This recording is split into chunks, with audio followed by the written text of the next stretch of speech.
Imagine a world awash in newfound wealth. The Dutch Republic, the heart of the 17th century's golden age. Trade routes stretched across the globe, ships laden with spice, silk, and silver sailed into bustling Amsterdam harbors. Prosperity felt tangible, almost inevitable. And then came a flower. Not just any flower. A newcomer from the east, captivating, exotic, unlike anything seen before. The tulip. Initially, it was a curiosity for the wealthy, a splash of vibrant color in the meticulously kept gardens of the elite. Botanists marveled at its variations, its simple elegance. But something strange began to happen. Certain tulips, afflicted by a virus, displayed mesmerizing, intricate patterns, flames of color breaking across their petals. These broken tulips were rare, unpredictable, and utterly desirable. They became living jewels, symbols not just of wealth, but of exquisite taste and status. The obsession began subtly. Prices for rare bulbs climbed steadily. A single bulb of a particularly coveted variety, like the legendary Semper Augustus, streaked with crimson on a porcelain white background, could fetch a handsome sum. Enough to buy a comfortable carriage, perhaps. But by 1634, something shifted. The appreciation turned into speculation. The rising prices attracted not just connoisseurs, but merchants, artisans, even servants and farmers. People saw an opportunity, a shortcut to the riches pouring into the Republic.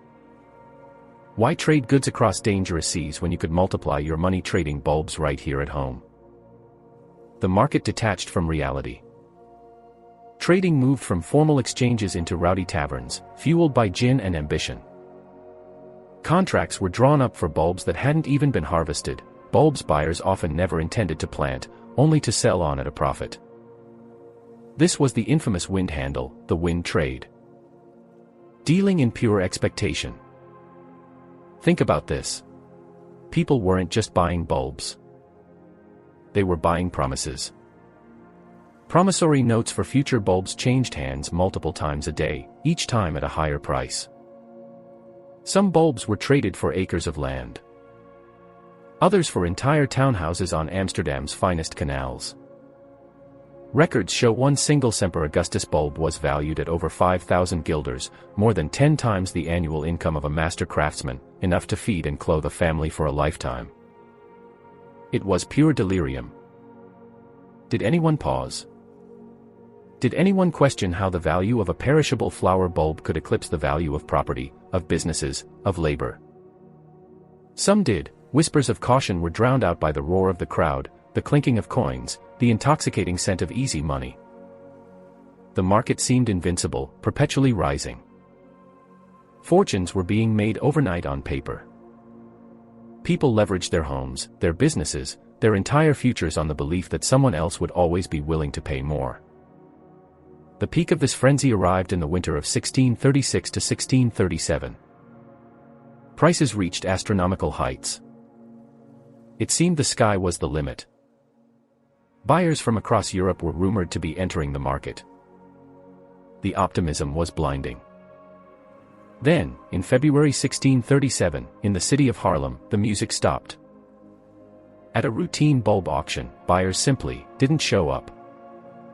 Or perhaps, those who did suddenly refused to pay the exorbitant prices demanded. Confidence, that fragile foundation upon which the entire pyramid was built, evaporated overnight. Panic spread like wildfire. Sellers rushed to offload their bulbs, but suddenly, there were no buyers. Prices didn't just fall, they plummeted. Bulbs worth thousands of guilders just weeks before were now struggling to fetch even a fraction of their previous value. Those paper fortunes vanished into thin air. Contracts became worthless. People who had pledged their homes and livelihoods for bulbs they couldn't sell were ruined. The courts were flooded with lawsuits as buyers defaulted on their agreements. Desperate attempts were made to stabilize the market, proposing that contracts be honored at 10% of their face value, but the trust was gone. The damage was done. Who was truly affected? While later accounts sometimes exaggerated the scale, suggesting the entire Dutch economy collapsed, the reality was more localized but still devastating for thousands. It was the speculators, the newcomers, the ones who entered late and leveraged everything, who bore the brunt. Fortunes were lost, families impoverished, reputations destroyed. The psychological scar lingered far longer than the financial one. Was it simply greed? Or a confluence of factors? Abundant credit, a culture embracing risk, the genuine beauty and novelty of the tulip itself, perhaps even the shadow of the plague making people seize the day. Historians still debate the precise causes and the true extent of the economic fallout. But the Tulip Mania remains etched in history as a stark, almost unbelievable cautionary tale. A moment when rational minds succumb to collective delusion, when the perceived value of a beautiful flower detached entirely from its intrinsic worth, creating one of the world's first, and most dramatic, speculative bubbles. A reminder that the line between investment and gambling, between appreciation and obsession, can be dangerously thin. A flower, symbol of beauty and spring, became, for a brief, mad period, an instrument of financial ruin. The petals wilted, the bubble burst, and the cold wind of reality swept through the Dutch Golden Age.